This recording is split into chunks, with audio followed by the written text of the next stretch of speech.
Hello, everyone. I have to admit that I've never ever spoken at this conference before, and yet I have probably never ever seen as cool tech as I just saw backstage, so it's actually really cool.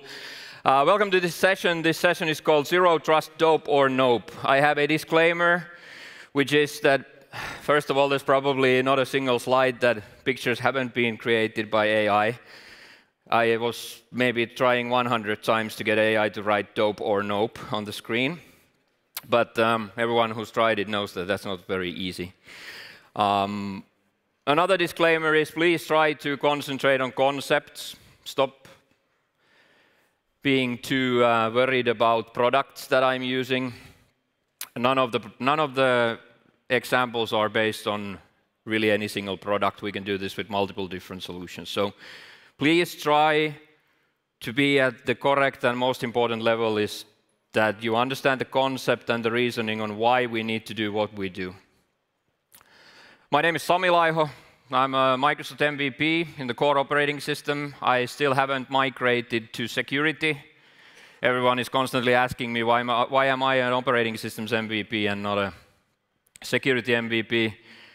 My reasoning is that I honestly have a strong background in Windows internals, troubleshooting and administration, and I really want to kind of keep that because I started talking about security because I hated all security sessions. From my perspective, there were two things wrong in a security session. First one was they were always about, I hack you like this, I hack you like this, I hack you like this, I hack you like this, and then everyone goes out of the room like, oh, my company sucks. And the other one was that they're usually done against improperly configured operating systems. If you configure operating systems just based on the instructions of NT 3.1 from 1993, many of the attacks will not work. Which means that I also didn't like the fact that if you are showing off that you can attack something, why are you doing it against a improperly configured operating system? I travel around the world teaching IT stuff, anything basically, mostly security and Windows internals nowadays. I am first timer here. I've been to Disobey like maybe 10 meters inside before I was thrown out. And that's the only time I've been here. I'm actually really, really amazed about the organization and everything here. So I'm super, super happy to be here. I'm certified in all sorts of stuff. I just like to show this whenever I talk. I used to be a household trainer, so that was my job. I would train about 100 days of different courses every year for a company called D24 in 2000, and then I established a company called Sovelto later on. I have absolutely no idea, but Microsoft asked me to put this on a slide, and the slide had one entry, and it said, please fill in all your certificates.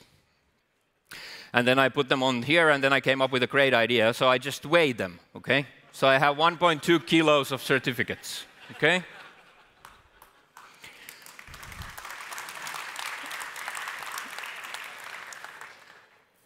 Let's start off with the actual topic. So zero trust principles.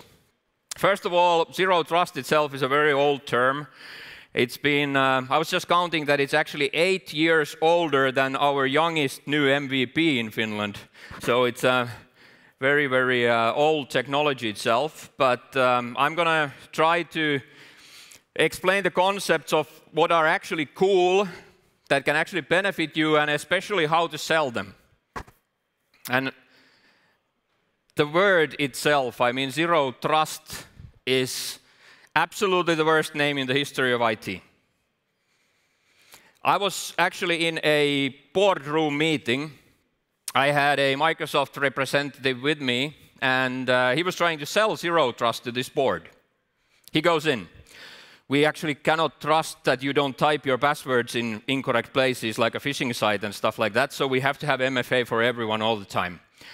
We can't really trust that your computers don't have stupid things on them, so we actually have to limit the networks nowadays so that we treat everything that we assume breach. We don't really trust you that you don't give your computers to your kids now, especially after COVID, so that they don't install stupid things on your computers, so we can't give you admin rights. He had just explained the 3 concepts of zero trust. Always verify, assume breach, for example, you can sell them in a very negative way. Who would like that? I mean, no one wants that. Sounds like Big Brother is watching. He came out super depressed, like, they didn't like it. It's like, wonder why. Can I give it a try? I went in and I said that I'm relatively sure you are not going to buy what he was just selling. No, absolutely not. That sounds like that's horrible. We don't want that. Okay. I have a competitive solution for you. I have a solution which means that you can work exactly the same way, as securely and as efficiently, whether you are in Starbucks or at the company office. How's that? Oh, that sounds very interesting. We'll take that. Okay? Exactly same thing. Security is 75% psychology and 25% technology. It's about, I was once told by a colleague of mine when I was teaching Helsinki city hospital employees, nurses, and I thought I did a good show, and then this guy came to me and said that, Sami, you had a really good show. One thing that you did was a horrible mistake. It's like, what do you mean? You told them that their passwords need to be difficult enough. Like, and you never say that. You always say the passwords need to be strong enough. You cannot tell people that things are difficult, because when you tell them that they're difficult, they become difficult. And I think it's a very, very small instruction that kind of changed my attitude heavily. Because it's exactly the same thing. The password is strong. But if you tell everyone, this is going to be difficult, they're probably not going to like it. So let's try to do this positive way, rather explaining what Zero Trust actually brings to the table, and even better if it brings it to Hesburger table, okay? I have all the 3 principles here as different kind of demonstrations and explanations. So we'll start with verify explicitly, which is the first one. Use least privileged access, which is my favorite one. And then we have assume breach. These are the 3 core components of Zero Trust. Google did it first. Google is absolutely the first company that implemented this. They call it Beyond Corp. And they have implemented basically everything about Zero Trust. And I think that even today, that documentation works as a perfect example of how this can be done, and in a very big company. Not saying that you can take everything from this, because it's a company that was kind of built in a way, the cloud era, internet era. You might have old stuff. I just went to a customer last year that we were doing patching, talking about different time schedules for patching servers. They wouldn't talk about 2 servers. They showed me a diagram, and on top of the diagram, there were 2 servers. And they were like Voldemort servers, okay? No one would mention them. They were just like, they talked about everything throughout the day except these 2. And at some point in the afternoon, I had to ask them, like,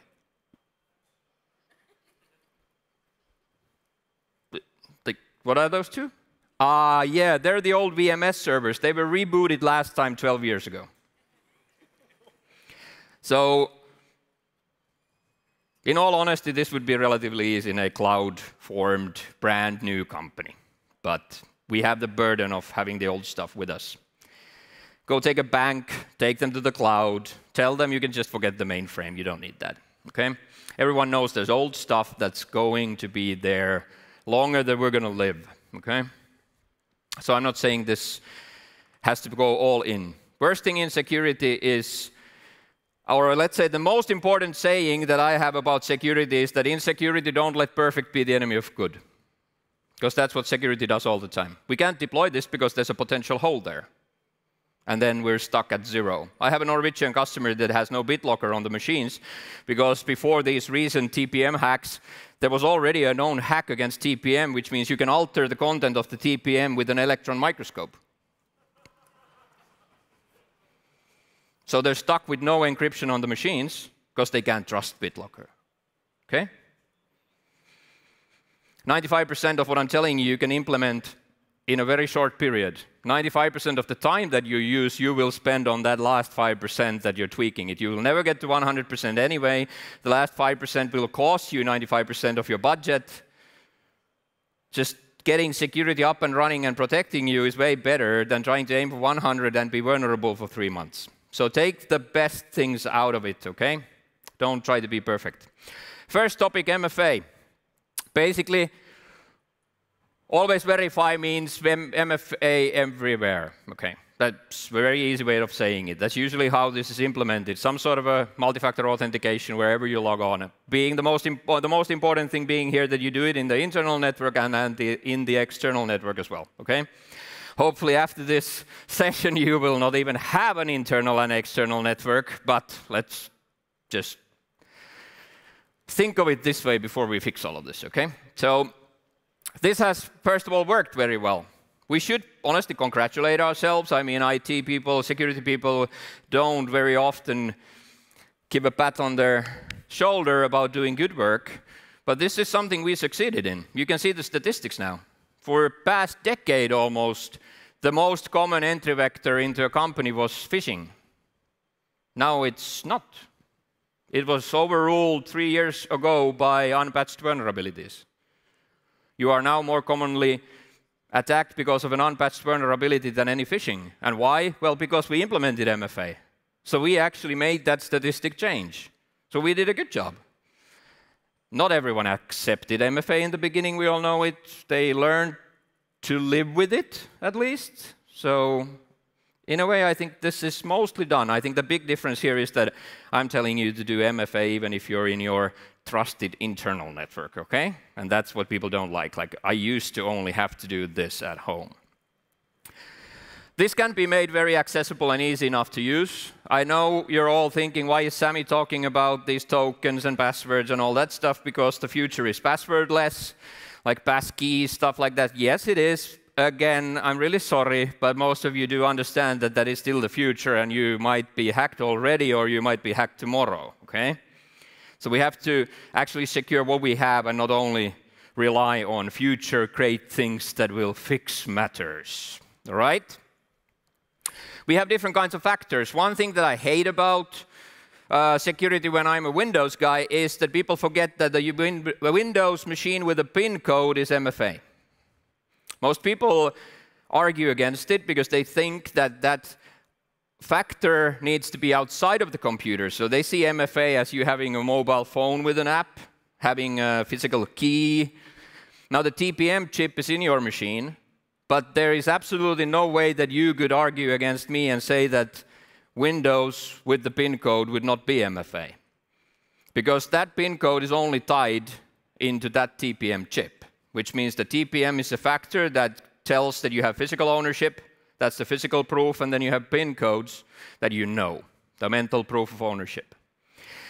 So a Windows machine with a PIN code, even if it's 6 digits long, is way more secure for your company than a 16-character password.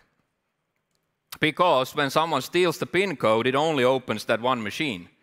If someone steals your password, it usually opens up a lot of computers. But that's also something to understand. If you're first, I'm telling you also this because some of you will still go after those cybersecurity insurances, and they have a lot of requirements, and they tell you that you need to have MFA here. And then you can say, well, I do have MFA here. And they will say, that's not MFA, and then you say, this is on YouTube, okay? And I get more viewers. Win-win. Biometrics. I'm a strong believer in biometrics, although a few weeks ago there was a new research about like 3 computers that were given to the security researchers, and they were able to bypass all of those biometric protections of those Windows Hello fingerprints. I think I spoke with Tommy at some times, and he said that probably the only thing that hasn't been able to really be hacked was the Face ID of Apple. I still believe that they're way better than any kind of a password protection. And the good thing is, like Troy Hunt always says, that with fingerprints you can only be palmed 10 times, okay? That's not a positive thing, actually. But I've always think that would be so cool working in a service desk when someone comes in like, I lost my fingerprint. Okay, come here, just put your hand there.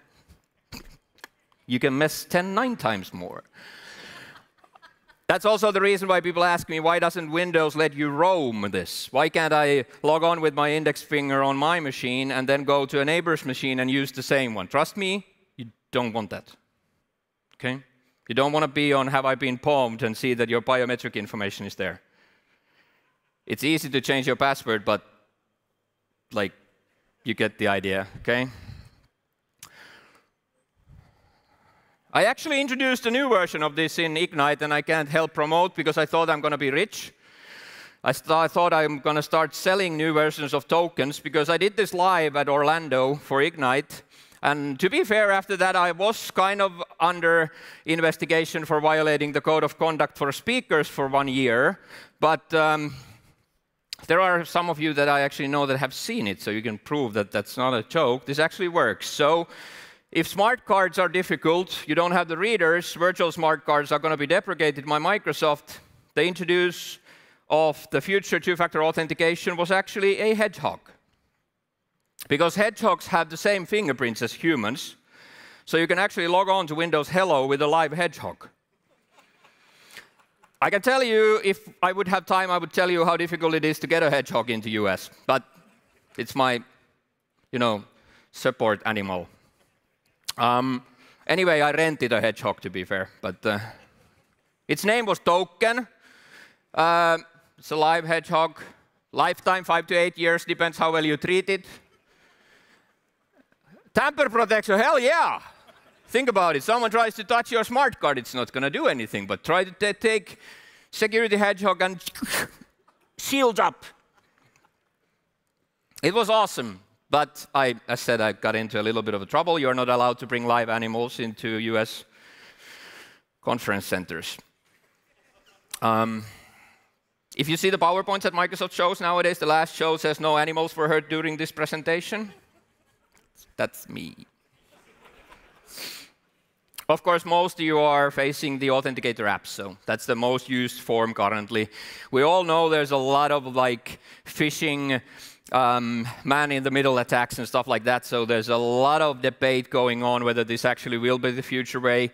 I am a very strong proponent of all physical devices, like YubiKeys, for example. If I get to design a company from scratch, a new company, I would log on to my machines with my fingerprints, and I have a YubiKey with a fingerprint reader in my keychain. This is my service desk account, okay?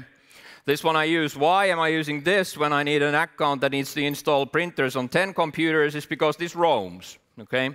The TPM with my fingerprint, that will never work on another machine, but these roam, which means that I can actually use this for authenticating towards computers that I've never visited before. You don't have to go through all the registration stuff. That will roam, and that's fine by Microsoft. If you don't protect anything else, when we talk about MFA in your environment, when it's the internal network, at least RDP, okay?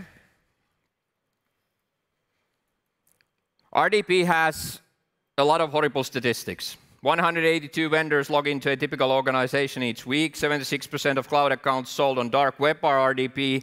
80% of ransomware attacks exploit RDP at some point. So it's not really a miracle that the RDP actually stands for Ransomware Deployment Protocol. But what is funny is that if you take a book from year 2000, that's Windows 2000 Server Resource Kit. This is a straight quote from it. And as people don't even believe me, go and look it up, okay? That even tells you where it is, because people don't still believe me even though I tell you this. I grew up in a US company. I am totally accustomed to the fact that you never RDP into servers, except Citrix and RDS. Because servers are meant to be headless, they live in a rack, they stay there, they provide services. Why the hell would you log on it with a GUI? And I lived like that.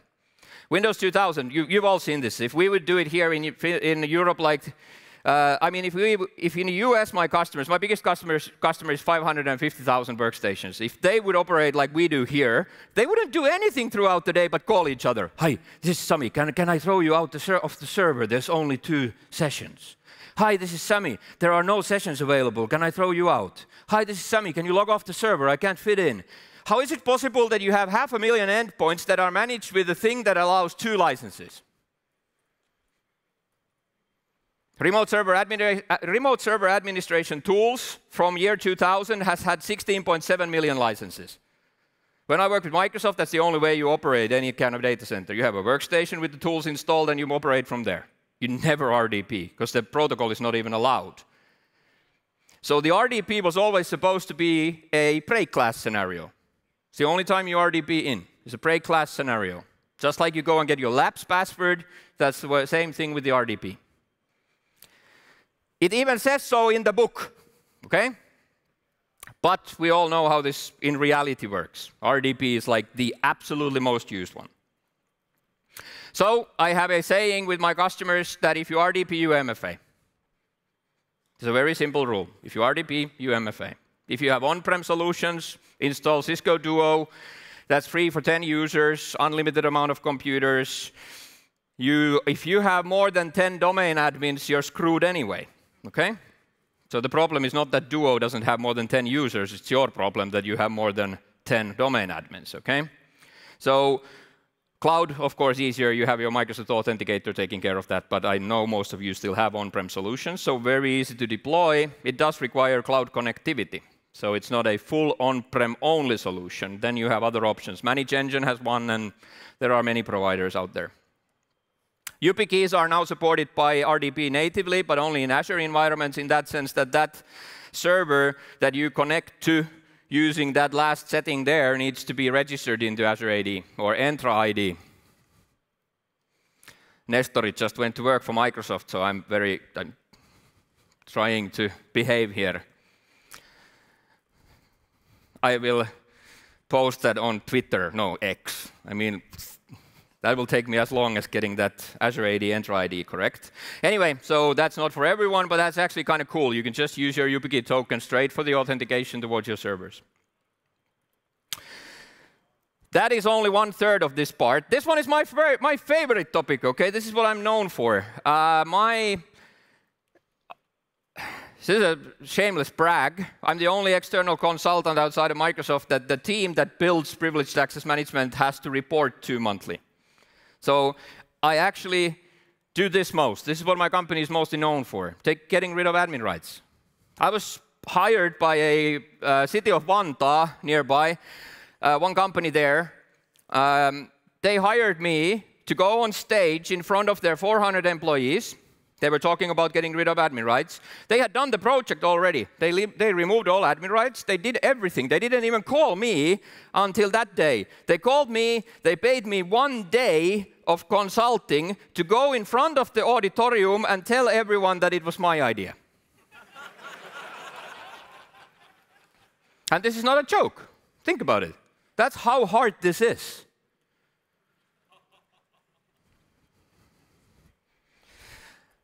NT 3.1 Security Guide. For those young people here, it looks like that on the right side. The Operersystem, a very old ancient book which explained how these things work. Okay? It has a note in it that says that local admins have full access to the computer, full stop. As does even nowadays your Windows 11 notification for administrators says administrators have complete and unrestricted access to the computer or domain. There is no security in Windows if you give a person admin rights. That's the law. I know, I hate slides like this. Honestly, I do. I'm sorry. You can watch this on YouTube later on and read through all of this, because no person should be allowed to put this much text on a PowerPoint. Mostly people are concerned about why you can't be an admin because it's a security risk. I haven't used admin rights since 2002, but never because of security. I teach troubleshooting, but believe it or not, I actually don't like my own computers to break.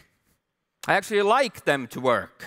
I used to be one of those people who installs Windows every 6 to 12 months, because we all know Windows just works better when you reinstall. Okay? I don't do that anymore. What I would like people to concentrate on, not telling people that they should not be admins because there are security risks. Mimikatz works with admin rights. That's the usual comment. What I would like is for people to explain why they should not want to be admins in the first place. Okay? One thing that I win devs over with is the physical fact which you can't fight against, which is that SSDs live longer if you're not an admin.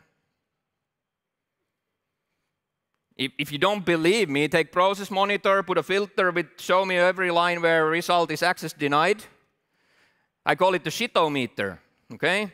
It just measures the amount of shit that doesn't go onto your computer because you're not an admin. You forcefully prevent yourself from doing write operations towards your disk. SSDs wear out by disk operation, but only write operations, which means SSDs live longer, okay? You don't have to fix your computer constantly. That's awesome. I would never take admin rights for my logon user. I will do whatever it takes to stay without them, but that's only because I actually like my Windows to work. Normally, of course, users say, if I don't have admin rights, I can't fix my computer. But we all understand that that's a personal perspective. That's a person who thinks of this only from their own perspective. If we look at this from the company's perspective, the reality is that if you don't have admin rights, you can't break your computer. But people, of course, think, I can't install a printer, so I will create a service desk ticket. And of course, from a person's perspective, yes. But from the bigger picture, it's actually totally opposite. I got so fed up with Germans. Sorry. Any German people here? One, sorry. Two, sorry. I was taking away admin rights from a very big German company, and we had everything done, technically everything's okay, and then Sami, full stop, project ends here. Project stops here. It's like, why? You're limiting people's privileges, so we have to go to the work council. But what? Yes, if you're trying to limit what people can do with their computers, it is comparable to the fact that you've like fired them or something, so you need to go to work council. And then we had a work council demonstration and meeting that we explain why we are not allowing people to install Roblox on their company-owned computers.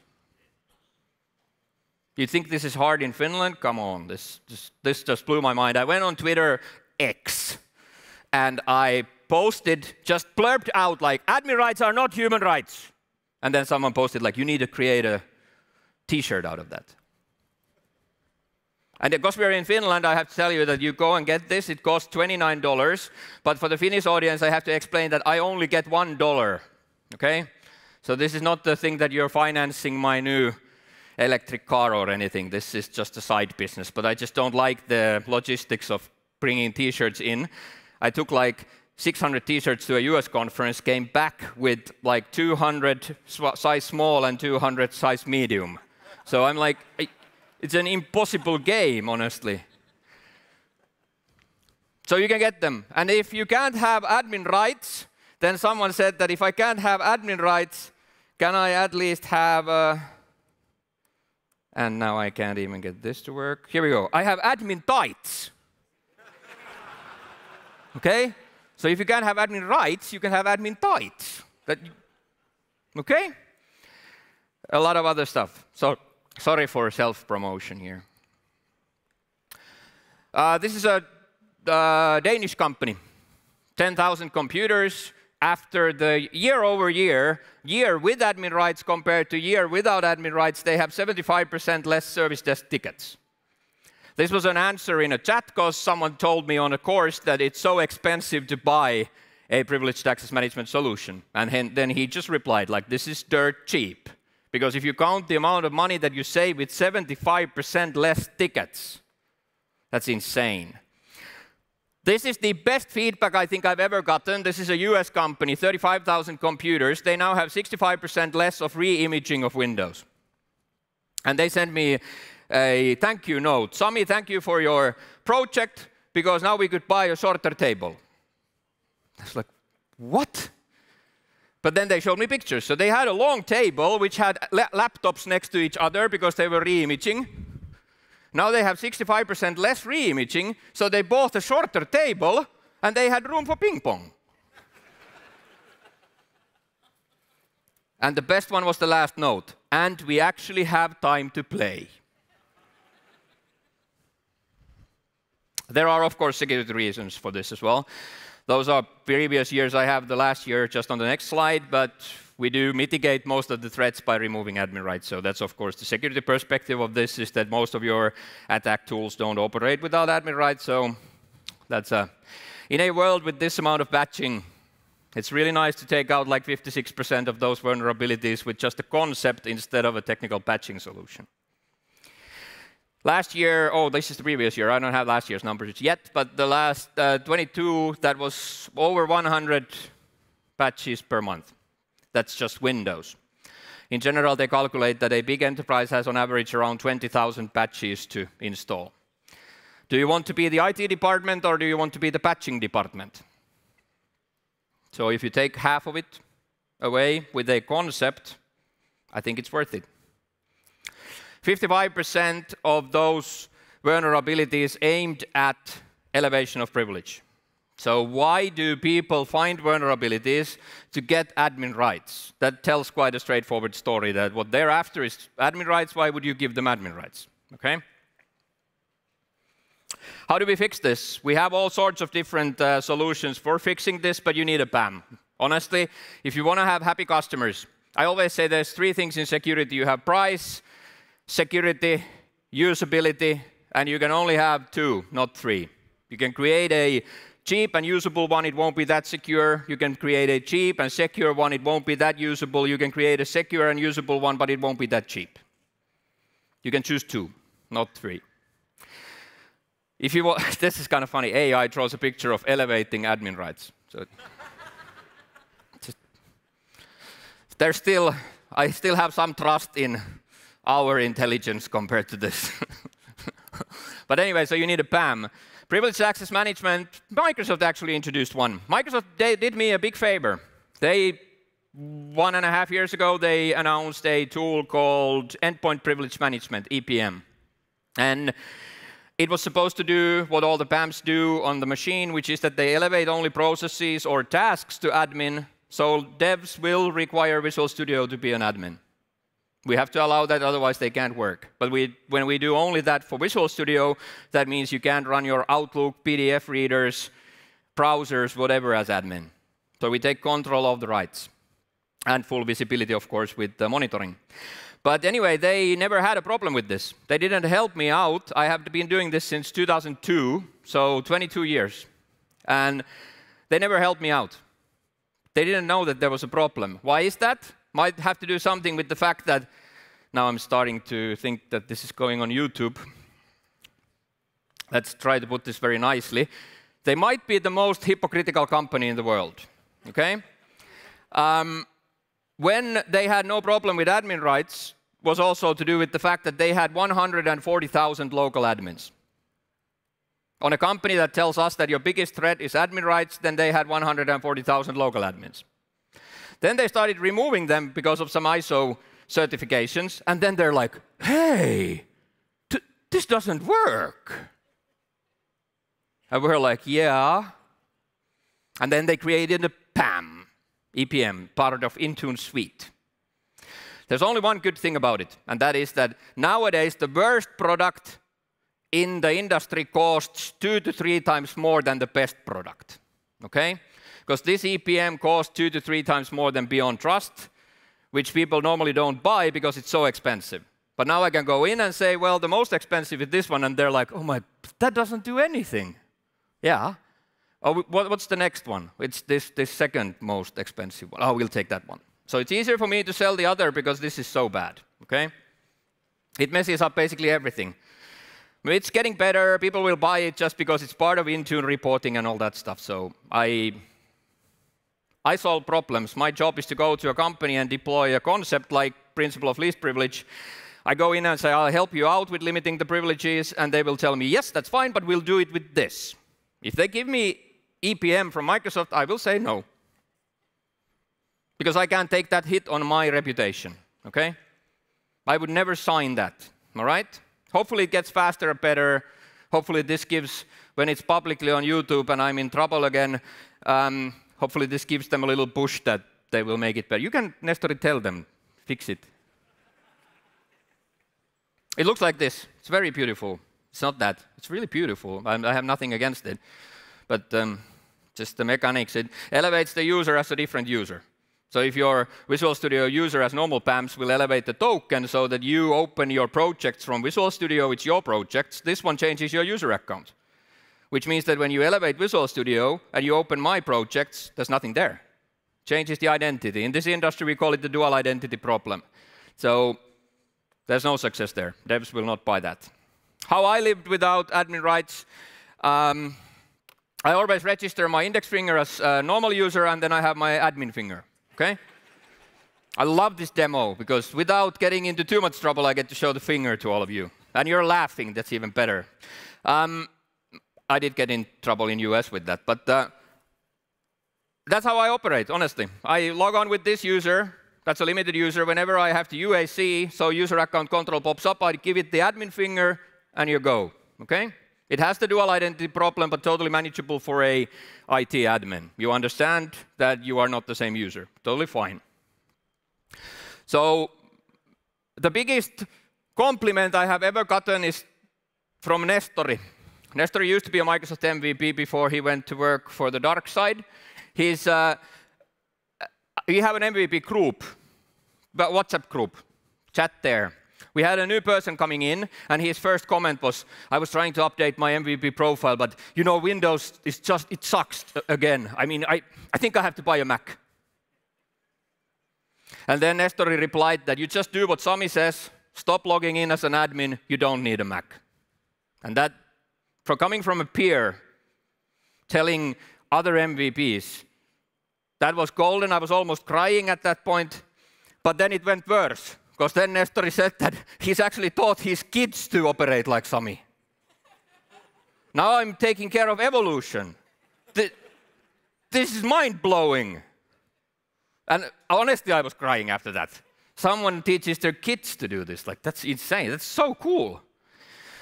And well, you know, kids will actually do it, because how fun could it be? When you need admin rights, you just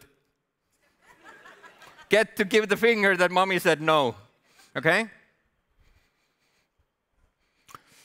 Last thing on the list, microsegmentation. This has a demonstration that is very, very prone to not succeed. Microsegmentation means that you're controlling not the connection from the client to the server, which is called south-north connection, but instead you control all the traffic also west-east, which means that you're controlling communication between nodes as well, not just your communication between the server and the client, but sideways as well. This is usually sold to you as a product. Zscaler comes in and says, we build zero trust. Okay? I hate it. Let's make this clear. I did not say that I hate Zscaler, but I hate that you solve a thing like, let's install a product and that's it. Because the concept itself is available in Windows since year 2000. So IPsec was introduced in Windows with Windows 2000.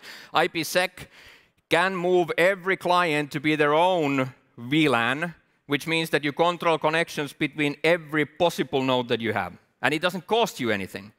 I've been teaching IPsec for more than 20 years, yet I've deployed IPsec during last 2 years more than I have in my whole career before that, because of the fact that zero trust is so great.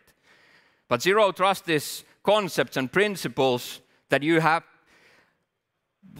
to figure out if you need them and why you should take them, not just buy a product. Okay? Now,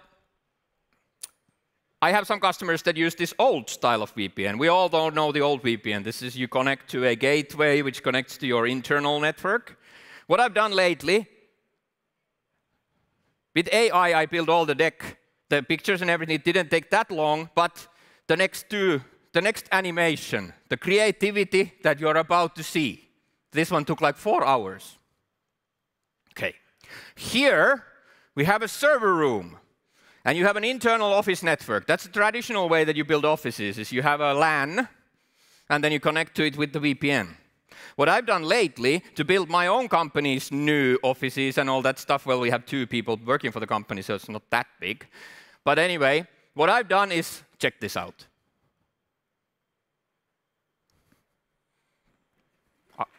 Oh, thank you. Okay, I'm maybe more ashamed that you actually were forced to clap. So it's like being in a conference in China where it's like they don't even understand your jokes, and then someone just, I was there once speaking, and then someone takes the person who was interpreting this, she just like, it's like, bah! Everyone laughs. And I was like, how did you do that? Like, that wasn't in the script. How did you manage to translate that on the fly? No, I just tell them to laugh. Nice. Anyway, so do at least this. Start thinking of your server room as the only internal network. Have everyone connect with the VPN from the office. From now on, any new office is just an access point to internet. Protections are built so that they're based on the client instead of the perimeter. IPsec can do this with the firewall in Windows, built in, doesn't cost you a dime. Okay? Identity is the new black. This means all firewall rules start operating with identities. You first say that only Nestori, if logging into my privileged access workstation, will actually be able to initiate an RDP connection towards the domain controller. Identity, computers, users, not just IP addresses. When someone tells me we're going to limit this with IP addresses, I fall apart. Okay, that's someone says subnet here.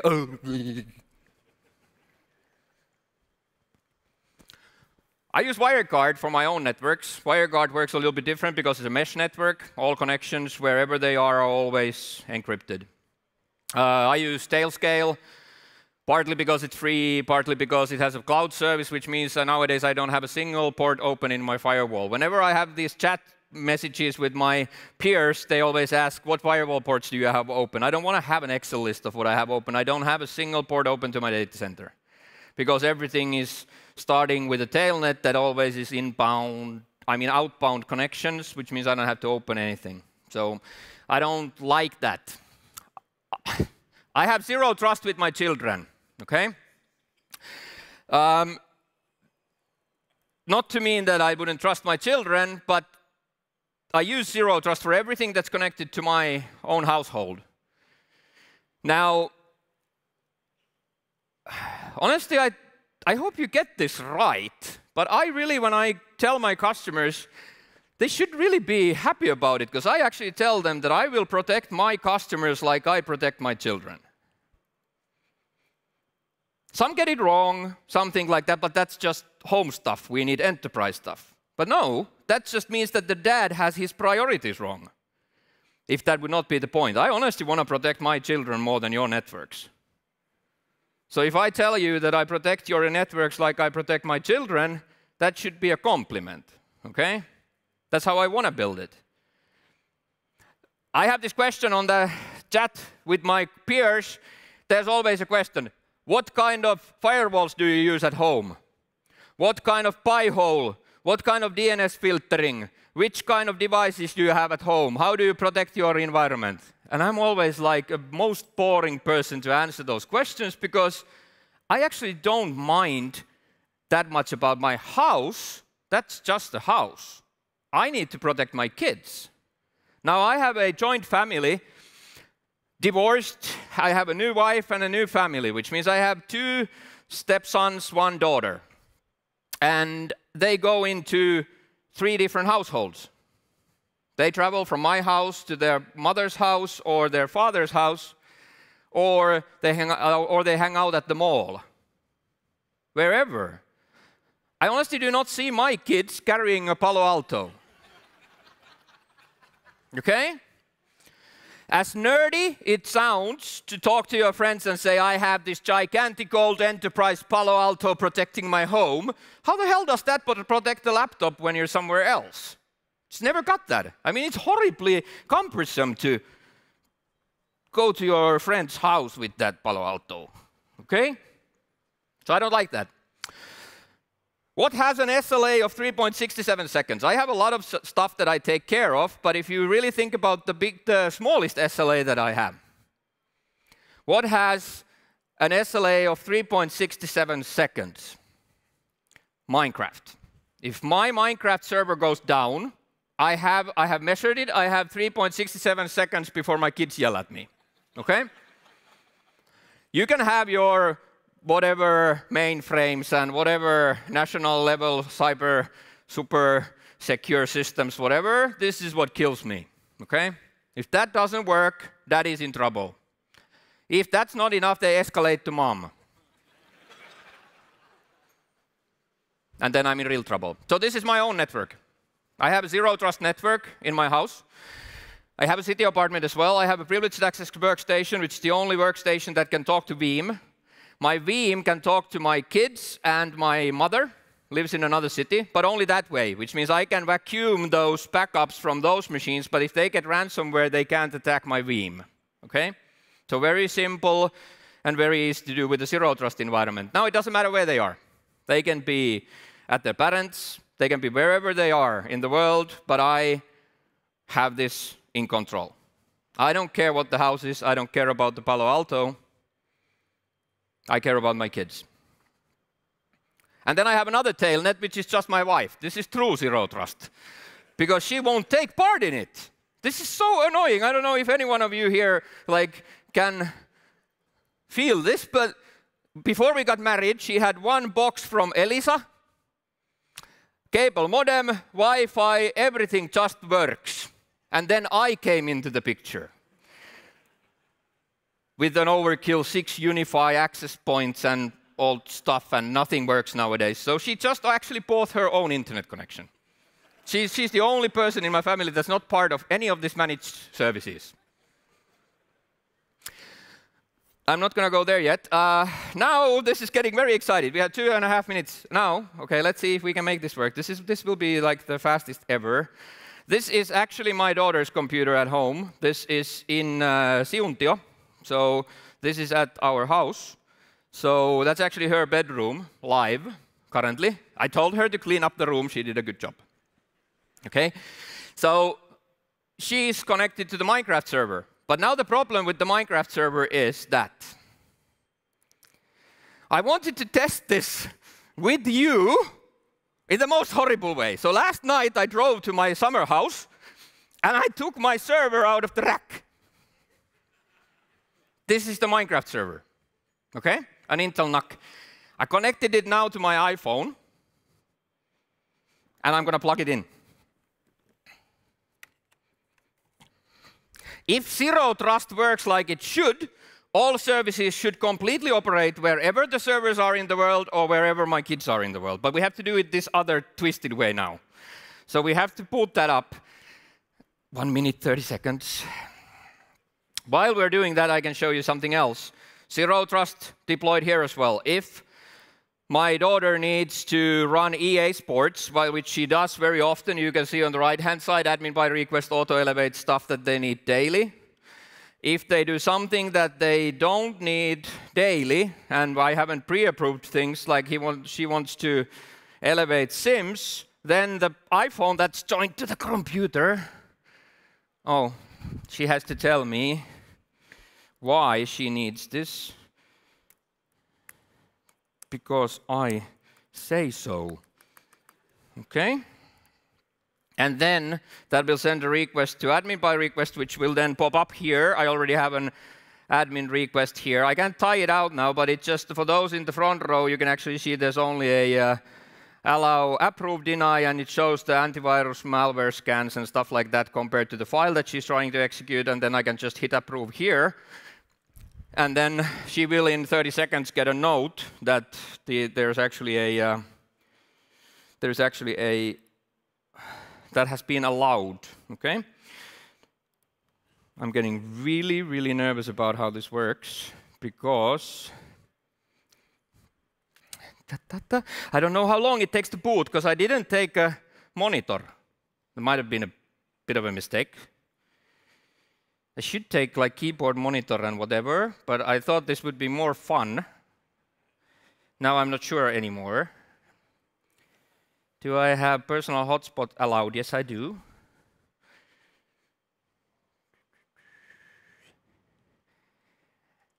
Now there's a connection. Someone connected. Okay.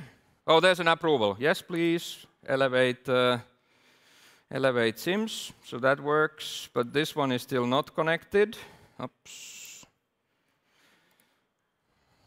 Back to server list. Okay. Oh, I know why that's not working. There's a reason for that.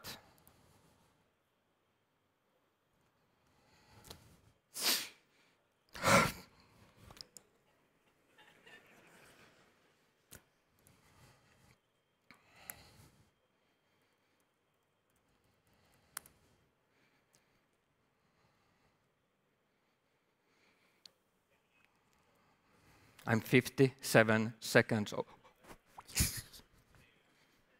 I was very sure that it works. Okay, so let's take... this is my data center that now is housed in Disobey. It's a very secure place to have your data center. There's no hackers around or anything. Peliserveri is not running yet, so I will. They told me that I can have like 2 minutes over. By the way, I'm taking questions at the bar. I have a menu. It just shows like what you buy and how many minutes you can ask questions. Okay, so I will take those afterwards because I already know that I'm over time. But this should be that's running now. Okay, so fair enough. Let's go to the daughter's computer again.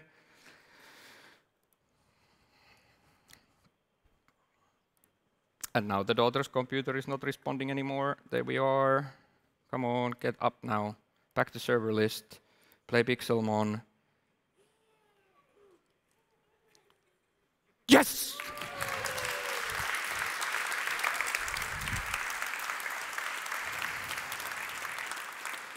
So Zero Trust has its benefits as long as you stick to concepts and as long as you think of the positive matters. I will always end my sessions by saying that remember nowadays your job is not to stop the enemy, your job is to slow them down so much that we can catch them, make them go around your many 95% different layers of security so that the swimming like this looks very weird and the SOC can actually notice them and have time to capture them. Okay?